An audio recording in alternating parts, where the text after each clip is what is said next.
The most beautiful and perhaps most agonizing experience of human existence is love. Yet, the moment we label it, define it, or attempt to possess it, we introduce the very suffering we seek to avoid. We confuse love with ownership, and this is the fundamental philosophical error that destroys all true intimacy. We mistake the deep, joyous connection of two free spirits for a contract of mutual possession. We believe that because we cherish another person, we must therefore control their future, define their boundaries, and eliminate their capacity for change. This is not love. This is neurotic clinging. It is the ego's desperate attempt to build a permanent security fence around a fluid, temporary miracle. The suffering we call heartbreak is not caused by the loss of the other person, but by the collapse of the illusion of ownership. We suffer because the other person dared to assert their independent nature, their will to flow and change, and this shattered our rigid, fixed expectations. The question we must ask is this: can we truly love what we cannot control? The answer of the universe is an immediate, resounding yes. We must first understand the true nature of attachment. Attachment is not affection. Attachment is the ego's insistence that a particular set of external conditions, a specific person, a specific status, a specific outcome, must remain static in order for the self to feel safe. It is the fear that if the beloved changes or leaves, the self will cease to be viable. This fear transforms love into a transaction. I will offer my commitment and my affection, provided you guarantee me your permanence and your predictability. But commitment without freedom is merely imprisonment. And life, being a continuous process of change, refuses to honor any contract of permanence. Every living thing is a verb, not a fixed noun. Your partner is a verb. Your child is a verb. And the moment you treat a living verb as a static noun, the friction, the suffering begins. The art of non-attachment is not the art of coldness or indifference. It is the art of total acceptance. It is the profound wisdom to see the other person not as a tool for your own security, but as a vast, autonomous, self-directing process of the cosmos.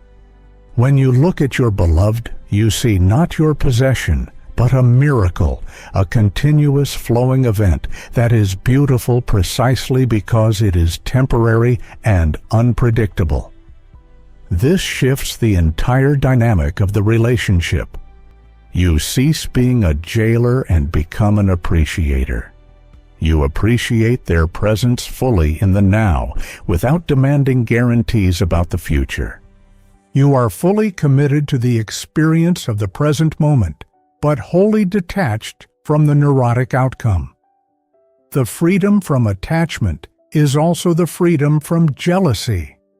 Jealousy is the ultimate expression of ownership.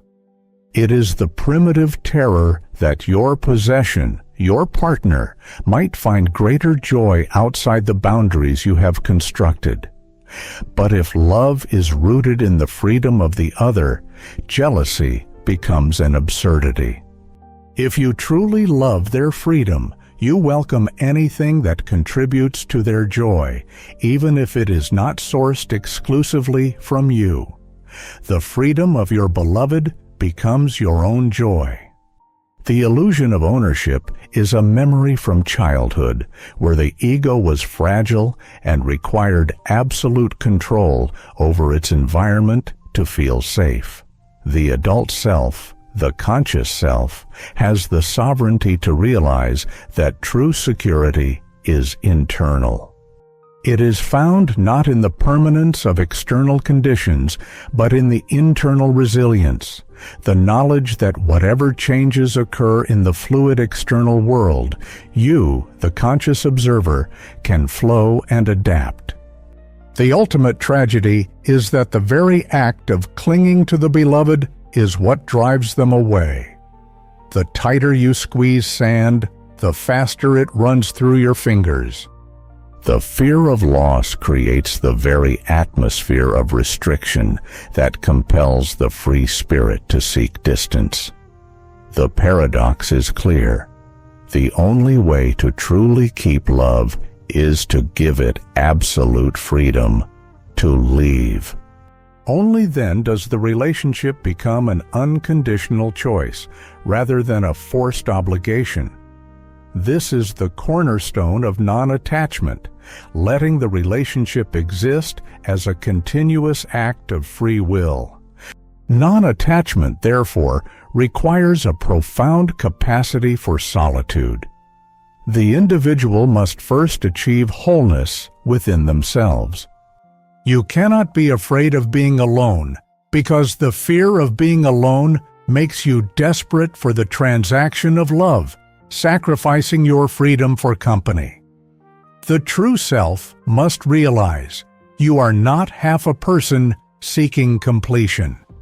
You are the whole universe localized in this body. The search for a partner to complete you is a philosophical error. It implies that the cosmos itself is incomplete. The partner is not a completion. They are a reflection, a magnificent mirror that shows you the beauty and chaos of your own being. This self-sufficiency is the source of unconditional love. Unconditional love is not love that demands nothing. It is love that demands only freedom. It requires the profound acceptance that the other person is a spontaneous, unpredictable event that you cannot and should not define. You love the ongoing process, not the fixed product. The wisdom of non-attachment is the wisdom of impermanence. Every experience, every person, every moment is temporary. This is not a cause for sadness. It is the essential condition for beauty. The flower is beautiful because it is temporary. The relationship is precious because it is temporary. The fear of impermanence binds us to suffering. Acceptance of impermanence frees us into the joy of the now. When you fully accept impermanence, you cease to be the grasper and become the participant.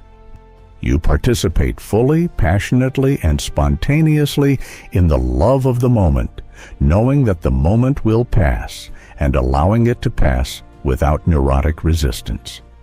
You love the flow, you love the change, and you love the fundamental freedom of the other person to be entirely themselves, even if that themselves eventually moves away from your trajectory.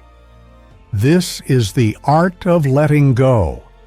Letting go is not an act of dismissal. It is an act of trust. You are trusting the inherent wisdom of the cosmos.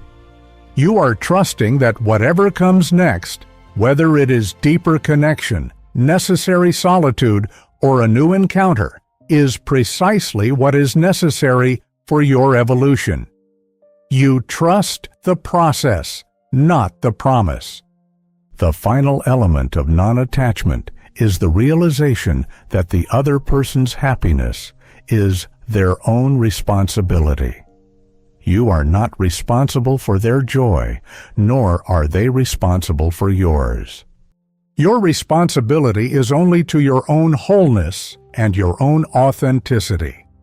This release of false responsibility is a huge liberation of energy, allowing you to engage in the relationship from a place of genuine desire rather than anxious obligation.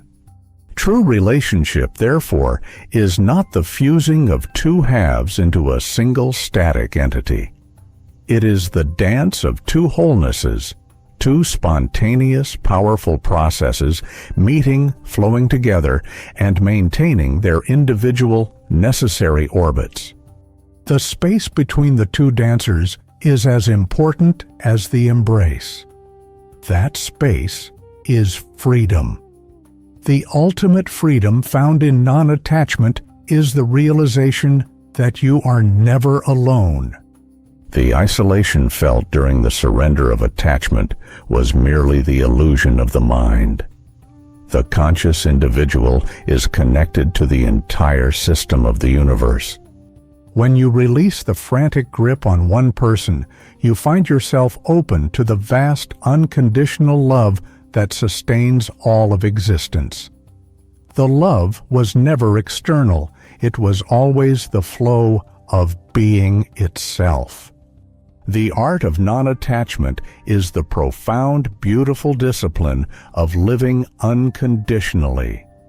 You commit fully to the relationship, yet you hold the other with an open hand, allowing them the full, terrifying, magnificent reality of their own being. This is the only way to truly honor the miracle of the other, and it is the only path to a love that is genuinely free.